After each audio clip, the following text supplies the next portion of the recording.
What's up, everybody? Welcome to Hammerdown Motorsports. Today we are out in the OG Ram Rebel. I mean, it's become the OG of the channel. I mean, a lot of growth came from this platform. Originally we had the black Laramie, and now we have the white Rebel, and we've had this truck. In October will be 4 years already. 4 years with the Rebel.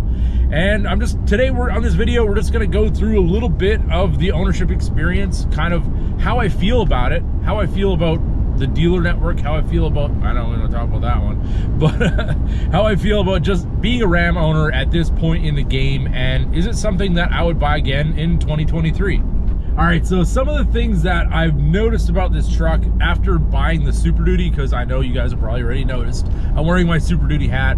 I just kind of grabbed the first one that I found there, and this one fits my head really well, and especially with all this hair, it's tough to fit my old hat because they kind of shrink over time. But I don't know, should I cut my hair? Would I look better to you guys? I don't know. My kids like it, so I left it.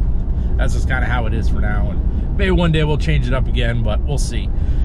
Anyways, after owning the Super Duty, I'm not really doing a comparison here because they're two totally different trucks. I still do find a very big place in my life for the Ram, and that is for a few reasons.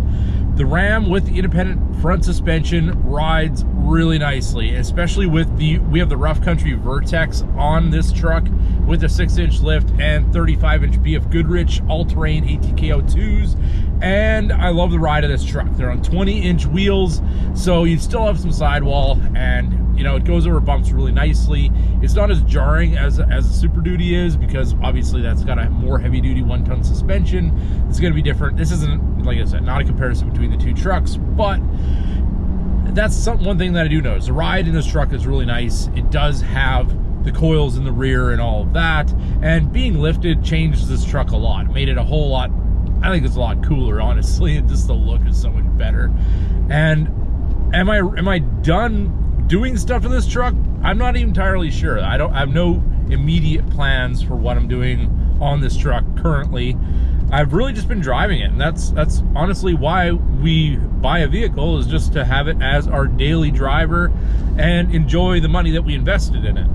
So in 2023, I know Ram has made some improvements. Their trucks have gotten a little bit more modern. They did do the rear view mirror that now has the camera in it, so you can see the full view behind you, which is pretty cool. They have heads-up display now, and I'm sure there's a bunch of little things that I've missed because I haven't really been keeping super up to date on them, because I don't really have any plans of trading this one in. I've definitely waffled on the TRX a few times, and it just comes down to, I own this truck, I don't have to make a payment on it, and the new truck would be probably as much as I paid for this truck over and above on trade, especially with the markets the way they are now. I mean, things are starting to turn around, but for the big power would be amazing, would be awesome.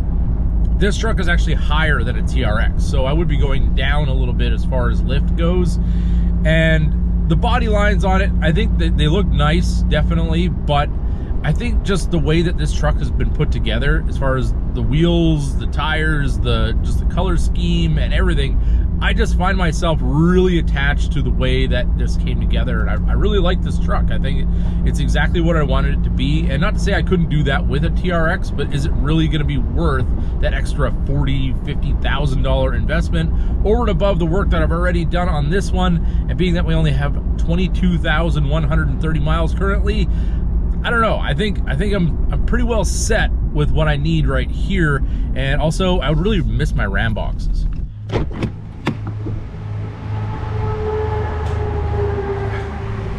So one thing definitely with these wheels is when I take it into the car wash, it doesn't get in there and clean it, and it's been a while.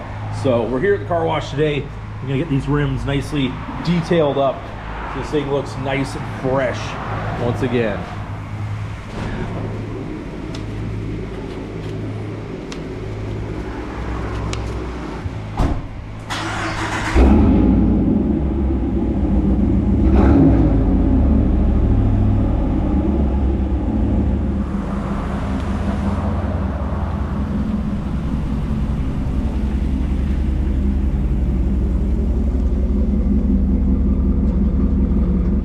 Yeah, that is so much better. Getting all that nastiness out of the wheels. I mean, it did a pretty good job. We could probably do a little bit better, but at least most of it's gone. So a little bit on the interior. I actually did put it to the limited little theme here, so you get the blue instead of the red. And then we do have on my Switch Pros, we have the lighting. So I have all the lighting in blue right now.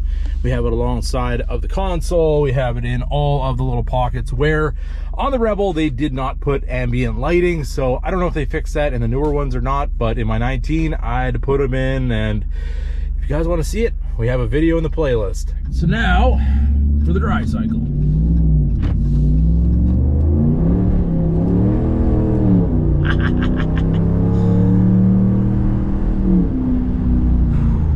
Sound of that Hemi. I mean, I don't know about you guys, but the one thing keeping me from buying a Raptor has always been that V6. I mean, you gotta have the V8. I don't even care if that V6 makes 1,000 horsepower. It just doesn't sound like that V8, and that's just what I love about this truck.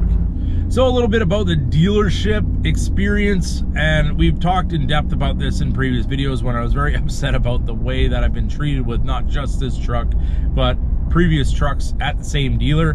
I have since cut ties with any dealings with that dealership, and I go to a different one. I actually been dealing with New Holland, Dodge, Chrysler. They sell Ford and Toyota as well.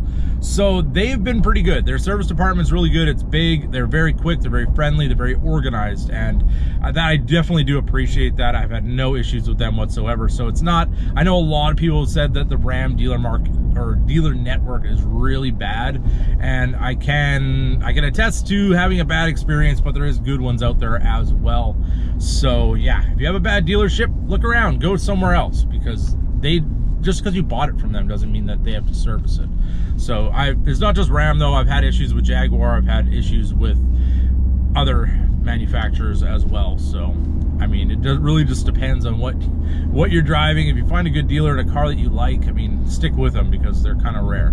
So would I buy this truck again in 2023? In 2023, I'm keeping this truck. That's what how best I can answer that question. I still have a lot of use for it, aside from the duties that my Super Duty can do, because at my house at the shore, when I back in my boat, the Super Duty is just a little bit long, and I end up halfway in my neighbor's driveway trying to back my boat in. And it seems that when you are backing in a boat or a trailer anywhere, there's nobody there until you actually need to have the road cleared so you can get in and not, you know, have somebody guiding you and all of that. And it's not a stressful situation. But as soon as I start backing in, there's like 3 cars lined up, and it's always a thing. So with the Ram, I am able to make the turn and put it in one shot, no problem. With the Super Duty, it's a little bit long, and it's just, that's why I really like towing the boat with this. Also, the height of this truck too, because of the lift, keeps everything up away from the salt water, other than the hitch obviously, and keeps the rust and everything away. So also, if you do buy one of these new, go underneath and just all the bare spots of metal, spray them with something, because otherwise it's just gonna get worse. So let's switch this into something very simple. Let's just put it into after almost 4 years of ownership, we're at like 3.5 years.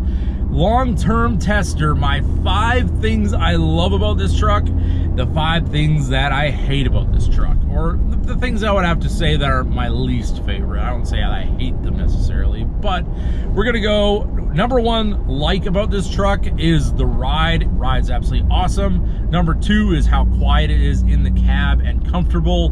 Number 3 is going to be the Hemi V8. It just sounds amazing. It's got good power and it does everything I need to do. It's a little hillbilly hot rod and it's amazing. 4 would be the Ram specific things like the little compartments in the floor, which I like them, but I don't really use them that much, but I do use the Ram boxes. So Ram boxes are my favorite thing that Ram does specifically to their trucks and nobody else does. Then for number 5, let's go with the fact that it's just all around just a fun truck. It's just all those things together. It's just a good package. There's nothing that glaringly sticks out that would say to me, I really want to get rid of this thing. I really just enjoy it. And every time I don't drive it for a little while and I'm driving something else, I get back in and it reminds me of why I love it so much and why I keep it around and why it's one of my favorite daily drivers. So now for the 5 reasons why maybe you might want to shop around and make sure that this is the right choice for you. Number one would be dealer network is spotty. I don't think that they've really got that nailed down as far as some of the ways that I've heard people being treated by the service people, and myself included. I've had arguments with the one place there, and I did not appreciate them at all. They definitely raised my blood pressure more than once, and I will not be going back. So spotty dealer network, I would say that's one bad thing. I would say number two would be, and not as much on this truck, but it has been even at the time when I bought this one, a lot of people having issues like key fobs not connecting and all of that. I made a video on that when mine did it, and it hasn't done it since. So knock on wood, we have no wood, so we're hopefully going to be okay. But just kind of the basic reliability of some of the electronics can be a little bit, you know, worrisome, and you might need to go in for warranty or whatever to get them to sort that out. Number three, I'm going to talk about the price. I guess the price in 2023 is probably not the greatest. It definitely went up significantly, at least $10,000, but I think you're going to find that in every manufacturer, but that's just really up to you whether you want to shell out the cash for that. Number four, fuel economy. Fuel economy is not that good. If you get an e-torque, it might be a little bit better, and you might even get a little bit more power out of the V8. Or you can go with some of the other engine options. I would not recommend the diesel just because of some of the eco-diesel experiences I've had with other vehicles in the past, but maybe they fix those. I'm not entirely sure. I can't speak to that, but yeah, the fuel economy is not something that you really want to deal with if you are on a tight fuel budget. Number five would be things they put in other models like the Laramie, which is a very similar straight across truck price wise. I know you're getting the suspension, you're getting the tires, you're getting the different wheels, you're getting the different bumpers, all of that. That is why, you know, I guess you're paying more for the Rebel, but I would rather them put like the air conditioned seats and like the reclining rear seat and just some of those things. The ambient lighting needs to come into the Rebel, and if it hasn't already, but those things, missing options, like just put them in the truck. Charge an extra, if you have to charge an extra, you know, $2,000, do that. I mean, I know I already complained about the price, but if you're gonna be paying that much, I mean, $2,000 really isn't gonna kill you. And it's, if you're gonna get the Rebel, at least you're like, okay, well, at least I'm getting that truck plus this. I'm not getting that truck minus this plus this. Those are the equations I can pretty much put it up to. So those are my things, and if you guys agree, definitely drop in the comments, or if you disagree, definitely put it in the comments. What are some of the reasons that you would buy this truck? What are some of the reasons that you would not buy this truck? All that. Do you own your Ram? Do you love your Ram? Do you own your Ram? Do you hate your Ram? All those things. Definitely drop those in the comments so I can interact with you guys there. This truck I can really speak on because I've had it for so long, and I gotta say, I definitely still love it.